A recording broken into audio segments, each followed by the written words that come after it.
Ok, vamos a, vamos a orar, vamos a poner este tiempo en las manos del Señor. Vamos a orar para que sea el Señor quien nos dirija en este estudio, hermanos.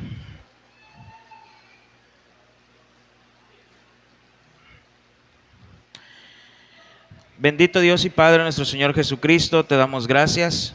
Gracias, Señor, porque nos permites estar una vez más aquí reunidos como iglesia local. Gracias por cada uno de mis hermanos que está aquí, Señor, que dispone de un tiempo, Señor, que aparta un tiempo para poder estar aquí, venir y escuchar tu palabra. Te pedimos, Padre eterno y glorioso, que a mis hermanos que vienen en camino permites que lleguen con bien, Señor, a este lugar. De igual manera, Señor, te pedimos que tu Espíritu Santo, Señor, hable nuestras vidas en esta noche. Que nos enseñe, Señor, como lo hace, que nos muestre, Padre eterno y glorioso, las cosas en las cuales estamos fallando, Señor, como iglesia, que estamos fallando personalmente. Que podamos, Señor, poner las cosas en práctica de las que hemos de aprender aquí, mi Dios. Yo te doy gracias, Padre eterno y glorioso, en el nombre de Cristo Jesús. Amén. Ok, hermanos, bienvenidos sean todos ustedes. Si ya se pudieron dar cuenta, el hermano Darwin trae ahí una lista, o tiene ahí una lista, para que hermanos se puedan anotar, de favor, se puedan anotar, ya que en este estudio estaremos llevando asistencias, ¿verdad? Estaremos llevando asistencias y es necesario que se estén registrando ahí, ¿verdad? O anotando, porque vamos a estar tomando lista. Hermanos, y yo sé que a lo mejor algunos de ustedes, aunque esto lo vamos a estar transmitiendo en Facebook, pero esto que estamos transmitiendo en Facebook, hermanos, también recordemos que es para los hermanos de Guadalajara.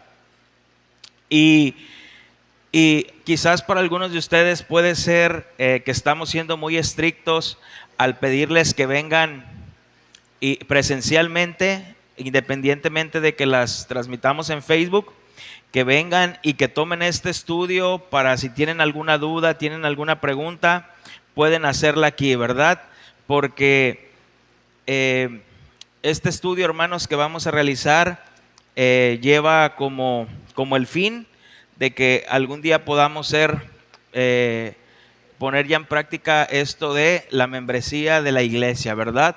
Para los que van a ser miembros de la iglesia, uno de los requisitos es que hayan tomado la confesión de fe, ¿verdad? Que realmente sepan qué es lo que creemos, ¿verdad, hermanos? Porque decíamos el domingo pasado, ¿cómo te vas a incluir a un lugar si no sabes realmente lo que creen, ¿verdad? O hasta en el mundo, ¿cómo te vas a unir a un equipo si no sabes a qué juegan o qué es lo que hacen, ¿verdad? Entonces, por esa misma razón, es necesario, hermanos, que vengan y estén tomando esta confesión de fe junto con nosotros, ¿verdad? Y vamos a dar un pequeño repaso, nada más vamos a dar un pequeño repaso de lo que vimos el miércoles pasado, por si tú no pudiste venir, que te des cuenta qué fue lo que vimos. Y el miércoles pasado hablamos por qué somos una iglesia confesional, ¿verdad? Ustedes ahí ya tienen su material. Si alguien no tiene material, aquí hay, puede pasar por un librito. Hablamos por qué somos una iglesia confesional. Es porque estamos basados en una confesión de fe que se escribió en 1689. Hablando un pequeño repaso, dijimos que 7 iglesias bautistas se juntaron para poder hacer un resumen doctrinal de lo que se cree, de lo que ellos creían como iglesias bautistas en cuanto a la doctrina de los apóstoles. Entonces, el librito que tú tienes ahí en tus manos, hermanos, simplemente es un resumen doctrinal de lo que creemos en esta iglesia, ¿verdad? Si alguien viene y te pregunta y te dice, oye, en esa iglesia, qué creen, ¿verdad? Que doctrinalmente, ¿qué es lo que creen? Tú puedes sacar la confesión de fe y decirle, en esto es lo que creemos. Pero ¿qué tal si te pregunta algo que tú no sepas contestar? Es por eso que vamos a llevar este estudio para irlo viendo a la luz de la Biblia y también nosotros darnos cuenta si esta confesión de fe realmente es bíblica, ¿verdad? A la luz de la Biblia la vamos a ver. Entonces, por eso somos una iglesia confesional, ¿verdad? Porque simplemente vamos a ver un resumen. Entonces, decíamos que algunas personas te pueden decir, yo no soy de ninguna denominación, ¿verdad? O yo no tengo ninguna denominación, yo simplemente soy bíblico. Pues obviamente, hermanos, todos debemos de ser bíblicos, ¿verdad? Independientemente debemos de ser bíblicos porque pues ¿cómo puedes decir que eres cristiano si no eres bíblico? Necesitas ser bíblico para poder ser cristiano. Entonces, es por eso que nosotros, Camino de Santidad, tiene una denominación y nuestra denominación es bautistas, ¿verdad? Somos bautistas, estamos en esto de la reforma. Hermanos, decíamos que toda persona tiene un credo, aún hasta los ateos que dicen yo no creo nada, pues ese es tu credo, no creer en nada, ¿verdad? Pero aún al fin y al cabo tienes un credo. Aquella persona que dice no, yo creo que yo no soy de ninguna denominación, pues ese es tu credo, creer que no eres de ninguna denominación, pero al fin y al cabo tienes un credo. Entonces nosotros tenemos un credo, tenemos una confesión en la cual estamos basados y sustentados en cuanto a la palabra de Dios, ¿verdad? Deseamos que tener una confesión nos ayuda y nos distingue a otros grupos o a otras denominaciones, ¿verdad? Eso nos ayuda a distinguirnos y no porque seamos enemigos, simplemente para mostrar en qué posición doctrinal estamos, ¿verdad? Entonces también decíamos que las confesiones o los credos son como un mapa de nuestros antepasados. Es irnos atrás y ver qué es lo más bíblico, ¿verdad? O qué creían nuestros antepasados, los primeros padres de la iglesia, los reformadores, qué creían todos ellos en cuanto a algunas doctrinas de la iglesia, y eso nos ayuda a que si nos estamos desviando, hermanos, o vamos por un camino, podamos tener una confesión y decir, a ver, nos va a dar como esa dirección, como ese GPS, ¿verdad? Y también hablábamos, el último punto fue que una confesión de fe nos une, ¿verdad? Una confesión de fe nos une. Hay iglesias que externamente están o muestran estar unidas externamente, pero internamente están divididas.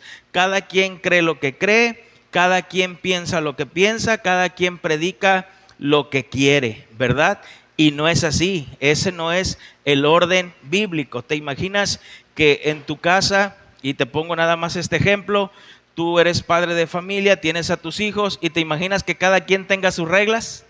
Estas son mis reglas, estas son las mías, estas son mías, estas son mías. Esa casa sería un caos, ¿verdad? Sería totalmente un caos. Entonces, al establecer unas reglas y al decir, todos nos vamos a acatar a estas reglas, esa casa va a tener, ¿qué? Un orden, ¿verdad? Entonces, a eso nos ayuda también esta confesión de fe, a tener un orden. Por si el día de mañana yo como pastor, llego y les digo, ¿saben qué, hermanos? Ahora el Espíritu Santo me reveló otra cosa y ya no vamos a creer esto, ahora vamos a creer otra cosa. Ustedes me dicen, no, pastor, no, nosotros tenemos una confesión de fe en la cual estamos basados, que usted nos enseñó, es un resumen de las doctrinas de los apóstoles y aquí nos vamos a acatar, nos vamos a pegar, ¿verdad? Ok, entonces, hermanos, viene lo bueno. Vamos a entrar de lleno con la confesión de fe. Y vamos a iniciar en el primer punto. El primer punto de la confesión de fe que dice, confesión de fe bautista, y ahí el primer punto tú lo vas a tener y dice, de las sagradas escrituras. De las sagradas escrituras. ¿Verdad, hermanos? Recordemos, tengamos esto en cuenta, y yo creo que lo voy a estar diciendo en cada clase que tengamos. Yo creo que vamos a terminar la confesión de fe en un año. Yo creo que nos va a llevar a estudiarla todo un año, ¿verdad? O quizás un poco más. Entonces, recordemos que esta confesión de fe surge para contrarrestar la doctrina de la Iglesia Católica Romana. ¿Sale? Surge para contrarrestar la doctrina de la Iglesia Católica Romana y también por algunos anabautistas radicales que decían, o ellos decían, seguir trayendo nuevas revelaciones, ¿verdad? Estos anabautistas eran también reformadores, salieron de ahí del catolicismo, pero así como se hicieron bautistas, como se hicieron luteranos, hubo un grupo que se hizo anabautista, pero estos anabautistas decían que eran muy extremistas, lo dijimos el miércoles pasado, muchos de ellos se aislaron para no contaminarse con la sociedad, que ahora ellos son los que tú que puedes conocer, que son como ¿cómo se llaman? Los menonitas, ¿verdad? El hermano Darwin parece menonita, pero no es menonita, ¿verdad? Entonces, los menonitas son conocidos como los anabautistas, pero los anabautistas también en este desenfreno, ellos empezaron a decir que tenían nuevas revelaciones que no habían la palabra de Dios. Entonces los estaban confundiendo con bautistas y los bautistas decían, no nos confundan. No nos confundan ni con la Iglesia Católica Romana, ni nos confundan tampoco con los anabautistas. No nos confundan con ellos.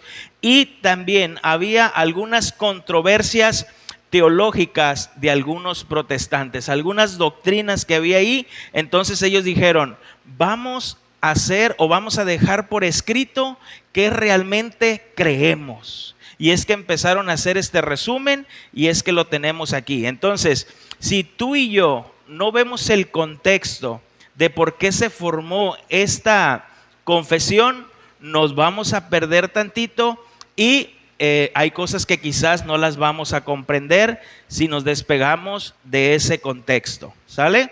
Entonces, si podemos leer pero no tenemos en cuenta de esto, entonces va a haber cosas que no va a haber sentido. Entonces, por eso siempre les voy a estar recordando por qué se escribió esta confesión de fe. Ok, dice el punto 1 de las Sagradas Escrituras. Lo voy a leer y dice así: las Sagradas Escrituras constituyen la única regla suficiente, segura e infalible de todo conocimiento, fe y obediencia salvadores. Aunque la luz de la naturaleza y las obras de la creación y de la providencia manifiestan de tal manera la bondad, sabiduría y poder de Dios que dejan a los hombres sin excusa, no obstante, no son suficientes para dar el conocimiento de Dios y de su voluntad que es necesario para la salvación. Por lo tanto, agradó al Señor en distintas épocas y de diversas maneras revelarse a sí mismo y declarar su voluntad a su iglesia. Y posteriormente, para preservar y propagar mejor la verdad y para un establecimiento y consuelo más seguro de la iglesia contra la corrupción de la carne y la malicia de Satanás y del mundo, le agradó poner por escrito esa revelación en su totalidad, lo cual hace a las santas escrituras muy necesarias, habiendo cesado ya las maneras anteriores por las cuales, Dios revela su voluntad a su pueblo. Ok, quizás te estás encontrando con algunas palabras aquí que dices, no las entiendo, yo tampoco las entendía, por eso lo vamos a estudiar, hermanos. Y vamos a ver en el punto 1, que todo el punto 1 nos va a hablar referente sobre las Sagradas Escrituras, sobre la Biblia. ¿Qué creemos en cuanto a la palabra de Dios?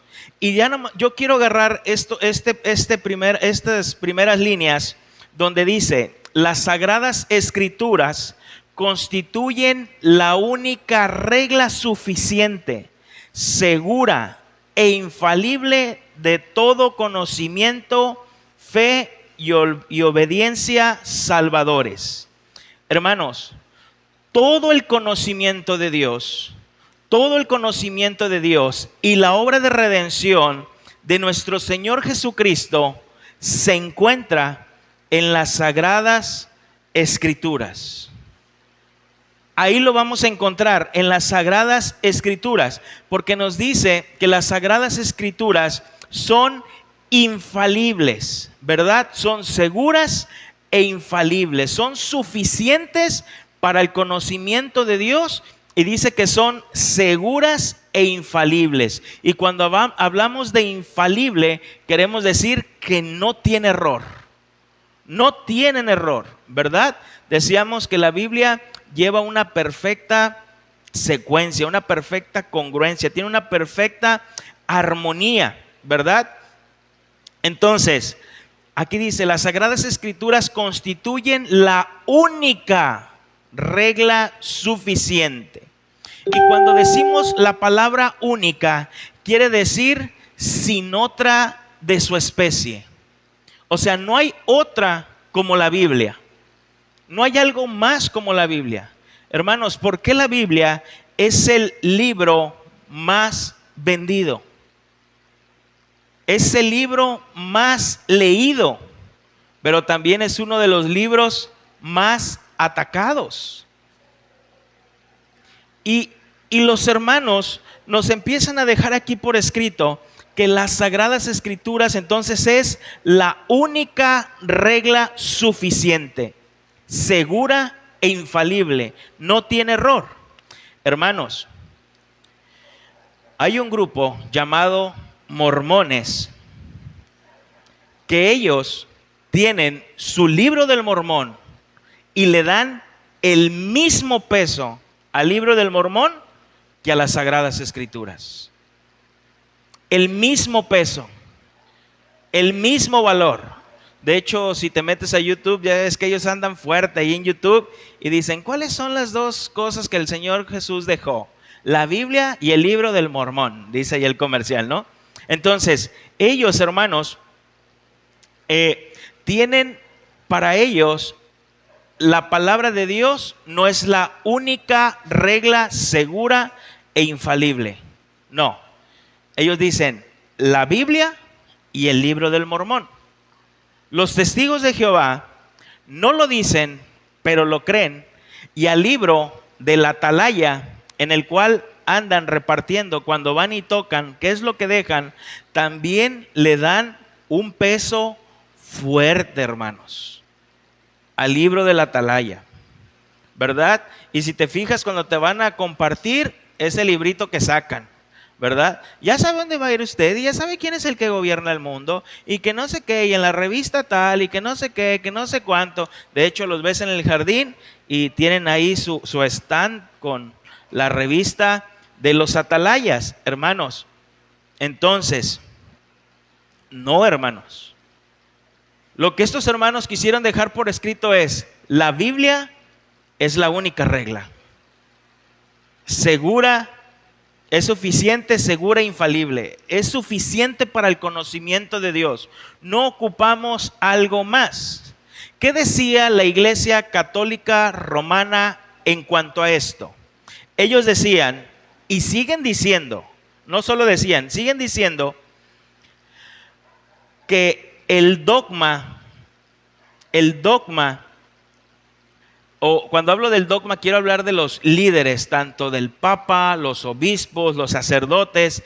El dogma católico romano, dicen que el magisterio, el magisterio, cuando hablo del magisterio quiero decir esto, el Papa, el obispo, los sacerdotes, tienen, su palabra tiene el mismo peso y el mismo valor que las Sagradas Escrituras. Por eso dicen que el Papa es infalible. Dicen, es el vicario de Cristo. Lo que él diga es la palabra de Dios.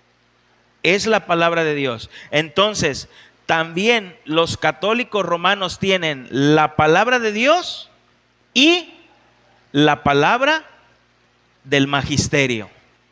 Tiene el mismo peso. O sea, entonces para ellos la Biblia no es ni única, ni la regla suficiente, ni segura, ni infalible. O sea, tienen algo más. Hermanos, entonces podemos sorprendernos de esto y decir, esos mormones, esos atalayas, esos católicos romanos. Hermanos, no nos sorprendamos. Hoy en día hay muchos papastores que su palabra tiene el mismo peso o aún más que la palabra de Dios. Están predicando y dicen, no viene en la Biblia porque esto me lo reveló el Señor. Y así dice el Señor. Y lo sueltan. Y tú le llegas al hermano y le dices, oye, eso no es bíblico. Eso que dijo el pastor no viene en la Biblia. Y te dice el hermano, usted es mi pastor, él lo dijo, yo lo creo, debo de obedecer y debo de sujetarme. No. Si no vienen las sagradas escrituras, no tengo ni por qué obedecerlo, ni sujetarme a ello. Y ellos muestran, es como les decía de esta persona que está predicando y dice que cuando Jesús muere, desciende a los infiernos, al espíritu, a donde está el seno de Abraham, y dice, esto no dice la Biblia, así lo dice, esto no dice la Biblia, esto viene por revelación. Dice, pero cuando el Señor llegó a los infiernos, vio a Judas y le dijo, Judas, y lo abrazó y se lo llevó al cielo.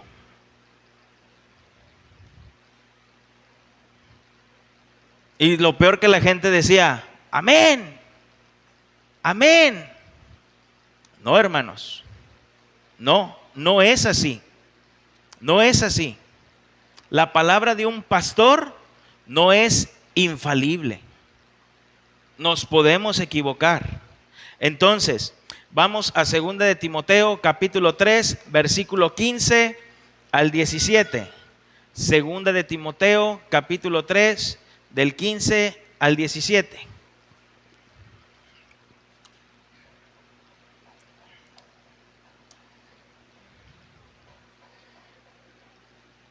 Segunda de Timoteo 3, 15 al 17 dice, y que desde la niñez has sabido las sagradas escrituras, las cuales te pueden hacer sabio para la salvación por la fe que es en Cristo Jesús. Aquí es donde dice, toda la escritura es inspirada por Dios y útil para enseñar, para redarguir, para corregir, para instruir en justicia, a fin de que el hombre de Dios sea perfecto, enteramente preparado para toda buena obra. Hermanos, la palabra de Dios tiene un fin. La palabra de Dios tiene un propósito. Y te vas a dar cuenta, hermanos, por qué vamos a durar un año estudiando la confesión de fe. Porque quizás en estos 2 párrafos que leímos nos vamos a llevar toda esta clase. O en estas 2 líneas que leímos, perdón. Entonces, dice, la palabra de Dios es inspirada, ¿verdad? Esa palabra inspirada viene de una palabra en griego que es divinamente soplado, que tiene el aliento de vida. ¿Recuerdas cuando Dios formó a Adán del polvo de la tierra? ¿Qué hizo Dios después que lo formó? Sopló aliento de vida.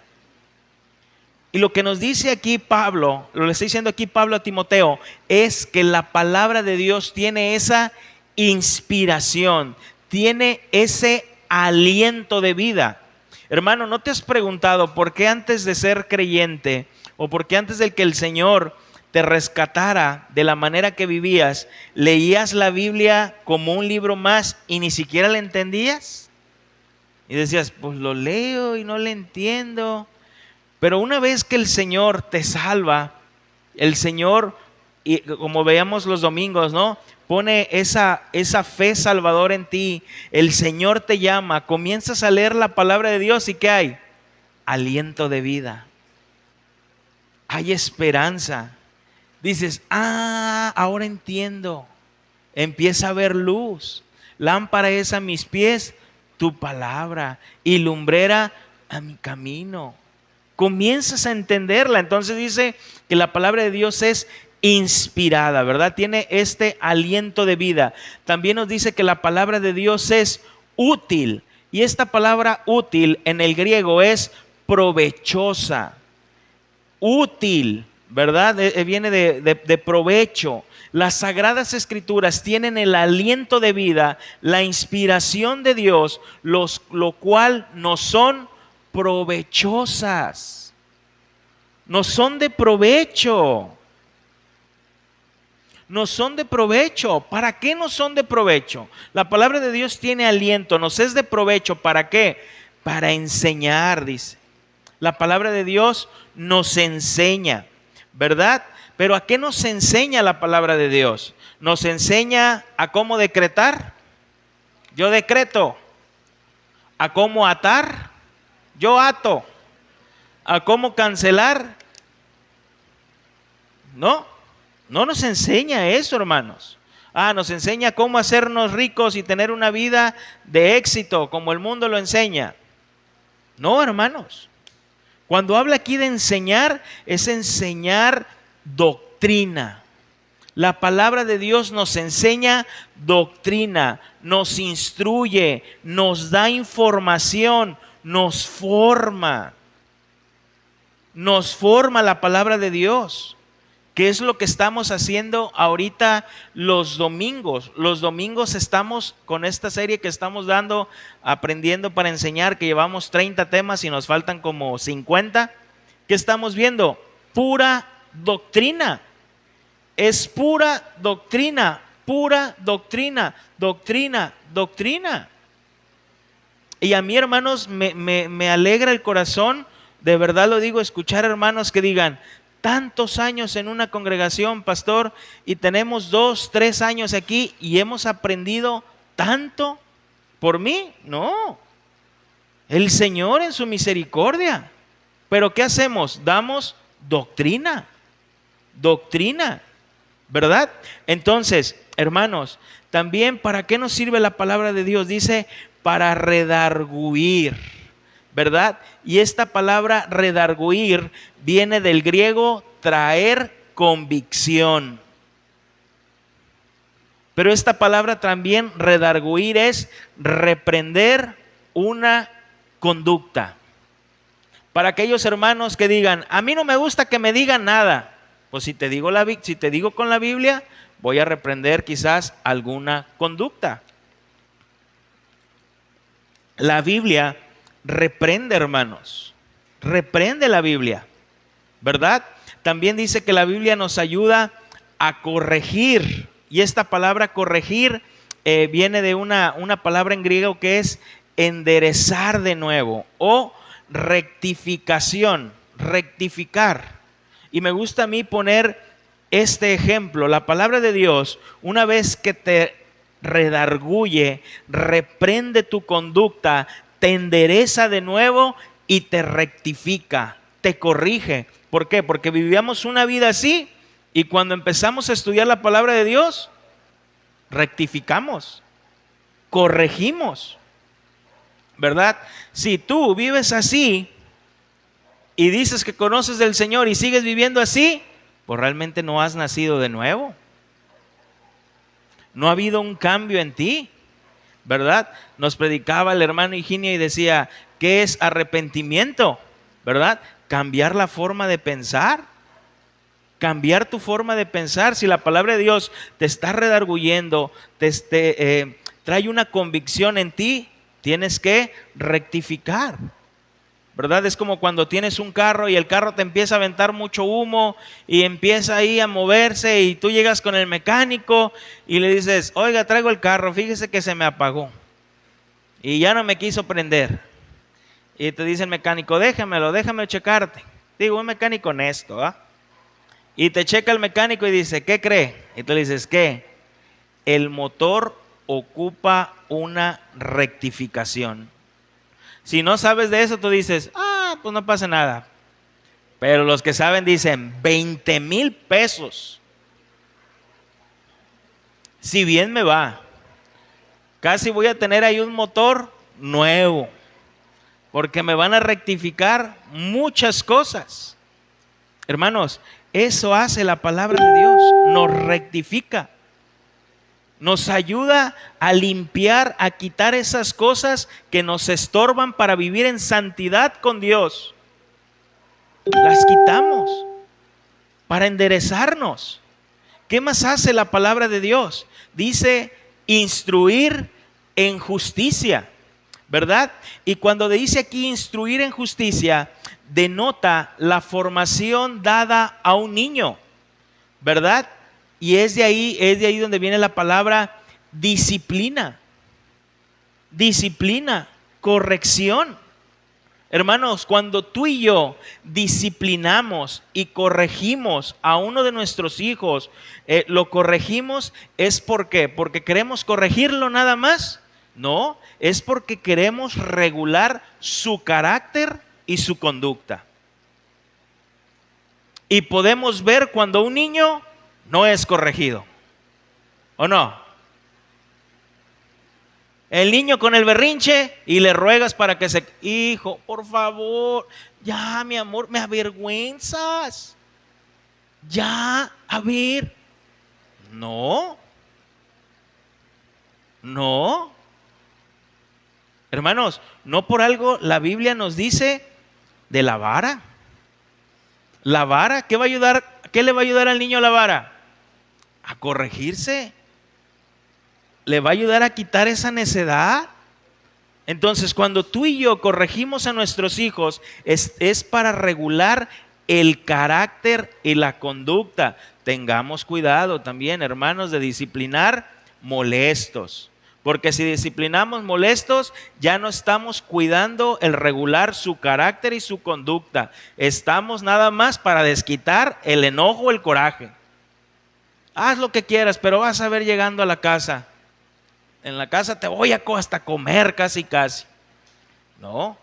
Entonces la palabra de Dios nos instruye en justicia, nos disciplina o trata de formar, o no trata, forma en nosotros carácter y conducta, ¿verdad? Regula nuestro carácter y nuestra conducta.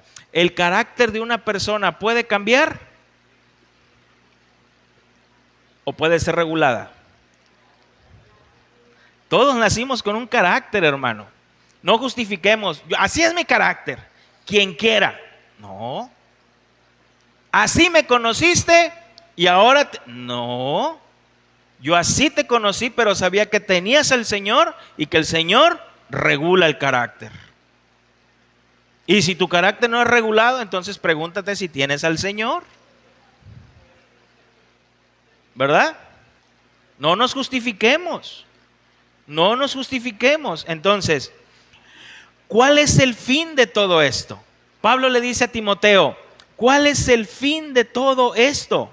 Que el hombre sea perfecto. Y cuando hablo del hombre, obviamente incluye a la mujer, ¿verdad? Que el hombre y la mujer sean perfectos. Y cuando hablo de perfectos, aquel que no se equivoca, pues ¿quién?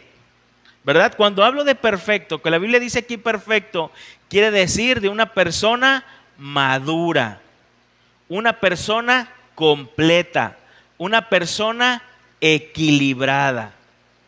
Qué triste, hermanos, es ver personas adultas que no son ni maduras ni equilibradas. Ni maduras ni equilibradas. Oye, ¿de verdad vas a hacer ese gasto, mi amor? Pues yo no sé. Oye, pero no tenemos, pues a ver de qué comemos mañana, pero lo hacemos. Eso no es ser una persona madura, ni equilibrada. Una persona madura no es aquella que se enoja con su esposa y ya me voy a subir al carro y mi amor, no le des recio porque le das bien recio al carro. Te vas a matar, no le hace que me muera. No, hermanos. Eso no es una persona ni madura ni equilibrada. Y dice la palabra de Dios, Pablo le dice a Timoteo, la palabra de Dios nos ayuda a que seamos perfectos, o sea, maduros, equilibrados. La palabra de Dios nos ayuda a equilibrar. A ver, estoy molesto, estoy enojado, le voy a decir hasta de lo que se va a morir, pero la palabra de Dios me equilibra. A ver, ¿qué dice la palabra?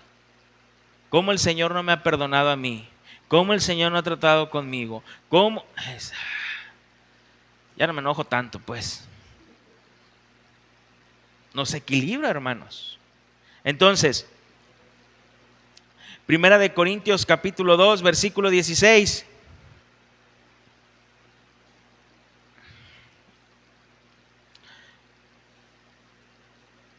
Primera de Corintios capítulo 2, versículo 16.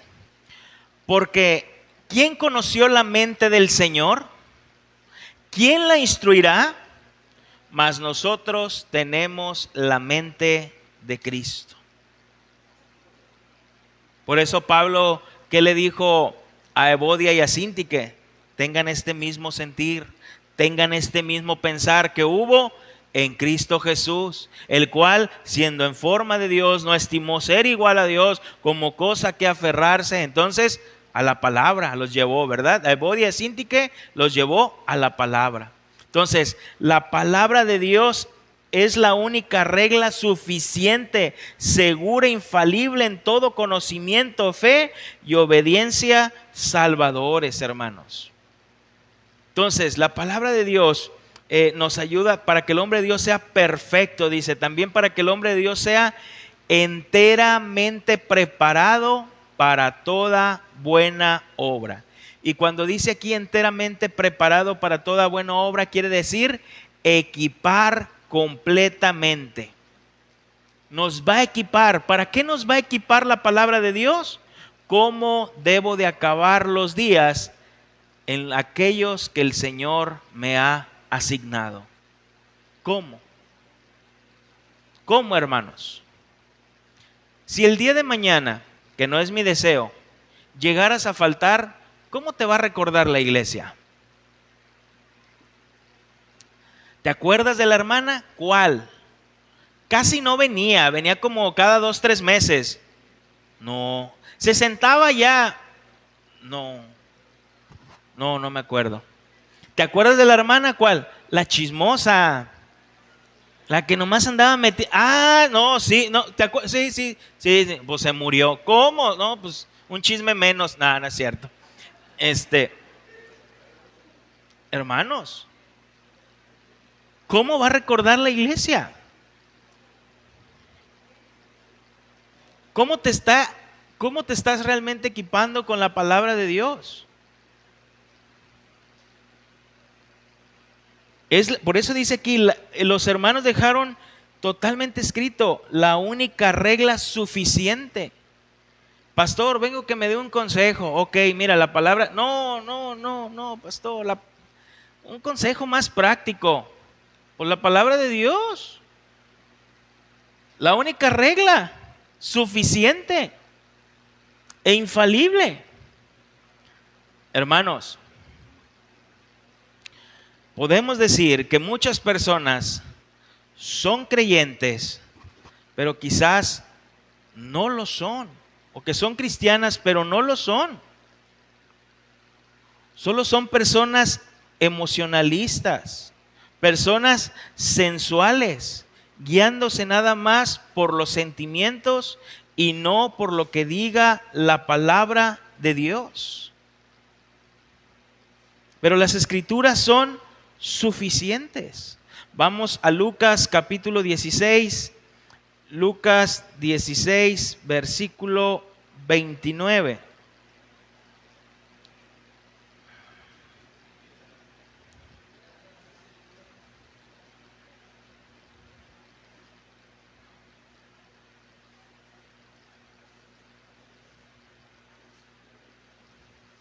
Está hablando del rico y Lázaro. ¿Te acuerdas que los dos mueren? ¿Y qué dice el rico? Señor, Pero si tú mandas a uno de los de aquí, mis hermanos se van a convertir. ¿Y qué dice el Señor? Abraham les dijo Abraham, a Moisés y a los profetas tienen, óiganlos. La palabra de Dios, que hablando de Moisés es en cuanto a la ley, y los profetas tienen la palabra de Dios, óiganlos, ¿verdad? Y dice, entonces le dijo, no, padre Abraham, versículo 30, pero si alguno fuere de ellos entre los muertos, se arrepentirán. Fíjate, o sea, si alguno de aquí va, ellos estoy seguro que se van a arrepentir.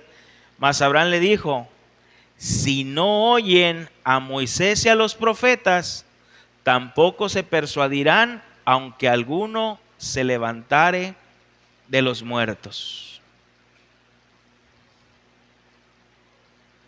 Hermanos, la palabra de Dios, la única regla suficiente.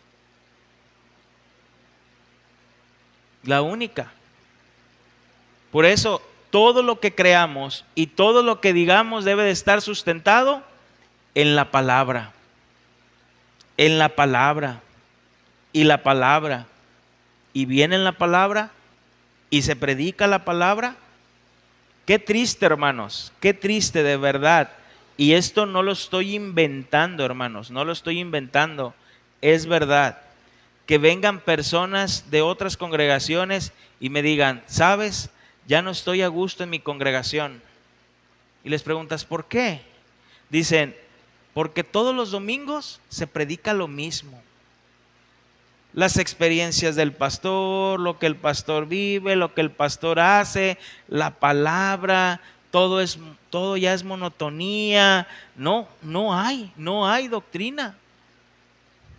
Y les dices, ¿qué haces ahí? Te dicen, es que ahí está mi ministerio. Ahí estoy en alabanza por 15 años. Es que ahí están mis amigos. Pues entonces estás más por un club social que realmente por la palabra. Y luego cuando los hermanos esos se vienen a la congregación, ya nos dicen los robovejas. ¿Verdad? Los robovejas. Y tú dices, pues si yo nomás aviento el pasto, pues. Y la oveja va a comer. La oveja tiene que comer. Y si no lo encuentra, pues va a venir a encontrarlo aquí. ¿Verdad? O en otra congregación, digo, no exactamente aquí, en otra congregación, donde realmente se les dé el pasto. Vamos a Efesios capítulo 2, versículo 20. Efesios 2, 20.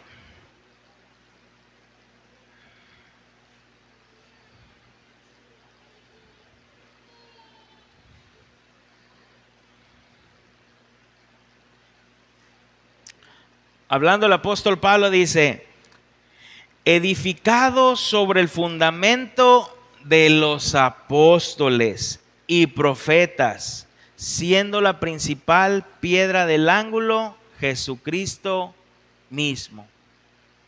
¿Dónde debe estar nuestro fundamento? En la doctrina de los apóstoles, ¿verdad? ¿Y qué enseñaban los apóstoles? La vida de nuestro Señor Jesucristo. Entonces, hermanos, leemos una vez más, las Sagradas Escrituras constituyen la única regla suficiente, segura e infalible de todo conocimiento, fe y obediencia salvadores. Dice, aunque la luz de la naturaleza y las obras de la creación, de la providencia, manifiestan de tal manera la bondad y sabiduría y poder de Dios que dejan a los hombres sin excusa. Hasta ahí. Hermanos, bueno, nos queda poco tiempo, no vamos a alcanzar a ver todo este punto. La naturaleza, lo que está diciendo aquí, aunque aunque la luz de la naturaleza y las obras de la creación, lo vuelvo a leer, y de la providencia manifiestan de tal manera la bondad, sabiduría y poder de Dios que dejan al hombre sin excusa. Lo que nos está diciendo aquí la confesión de fe es que la naturaleza, la creación misma, grita y nos dice que hay un creador. La misma naturaleza nos grita que hay un creador. Tú vas al mar y ya que te aventaste tus cocos y tus camarones y te bañaste y estás ahí en la orilla, ves el atardecer, el mar, las nubes y dices, no cabe duda que hay un creador. Sería tonto pensar que eso nació de la nada. ¡Paz! Surgió de la nada. Así de la nada. Vas a las montañas, respiras el aire fresco, ves los pinos y ves y dices, esto es obra de un creador. Yo simplemente, hermano, si no voy manejando del tercer anillo a la escuela a llevar a mi esposa y veo el amanecer y a veces le digo, mira qué bonitos colores. No cabe duda que hay un creador. La misma naturaleza nos grita, hermanos, grita que hay un creador. Pero ¿qué crees? Dice, eso no es suficiente para llevarme a la salvación. Hasta tu abuelito puede ver el atardecer y dice, no cabe duda de lo bueno que es Dios. Y sabe que hay un creador. Pero eso no es suficiente para llevarme a la salvación. Hay algo, hermanos, en la teología que se llama la revelación general. La revelación general. Y esa revelación general es que todo lo que Dios ha creado nos ayuda a comprender que hay un Dios. O sea, es una revelación general, ¿verdad? Nos ayuda a comprender que hay un Dios. Y hasta aquí lo voy a dejar, hermanos, porque ya es la media y que queden picados. Tengo una pregunta.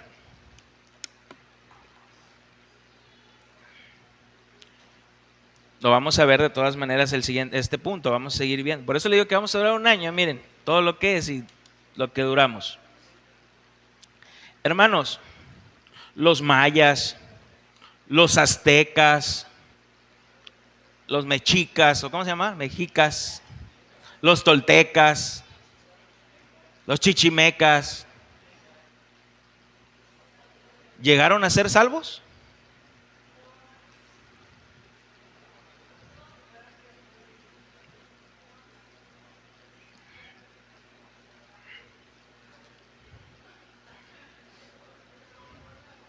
¿Hubo algunos convertidos? A ver, paren la mano. ¿Quién dice que sí? Y todos dicen que no.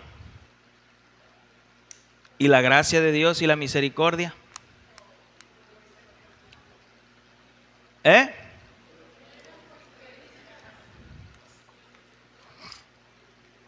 Hermanos, suena fuerte, suena duro, pero la palabra de Dios es bien clara.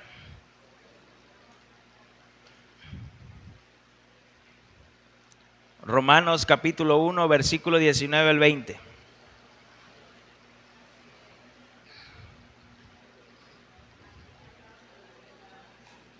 Voy a terminar con estos versículos. Romanos 1, 19 al 20.